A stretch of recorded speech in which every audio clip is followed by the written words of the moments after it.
Hi hello नमस्कार. मी Rupali recipe Marathi या नवीन YouTube चॅनलला तुम्हा सर्वांचे स्वागत करते. आज आपण रव्याचे गुलाबजाम कसे बनवायचे ते पाहणार आहोत. पण त्याआधी माझे व्हिडिओ जर आवडत असतील तर चॅनेलला एक सबस्क्राईब करा, एक कमेंट आणि एक लाईक करायला विसरू नका.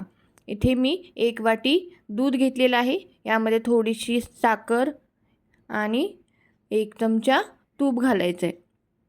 दुधाला छान उकळी आली की आपण यामध्ये 1 वाटी रवा घालणार आहोत. 1 वाटी दुधासाठी 1 वाटी रवा घालायचा आहे. त्यानंतर झाकण ठेवून आपण हे 10 मिनटं असेच मुरत ठेवणार आहोत. इथे मी अर्धी वाटी साखर आणि अर्धी वाटी पाणी घेऊन असा थोडासा चिकट पाक बनवून घ्यायचा आहे. मुरलेल्या रव्यामध्ये आपण थोडंसं कॉर्नफ्लॉवर किंवा मैदा घालून असे छोटे छोटे गुलाबजामच्या आकाराचे बॉल्स बनवून घेणार आहोत. आणि मंद गॅसवर हे आपण खरपूस छान ब्राऊन कलर येईपर्यंत तळून घ्यायचे.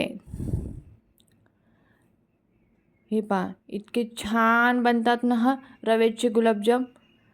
गॅस मंदच ठेवायचा जेणेकरून आपले गुलाबजाम आतमध्ये छान भाजले जातील. मोठ्या गॅसवर आपण जर भाजले गुलाबजाम तर ते करपण्याची वरूनच फक्त करपण्याची शक्यता जास्त असते. त्यामुळे ते मंद गॅसवर भाजायचे बघा.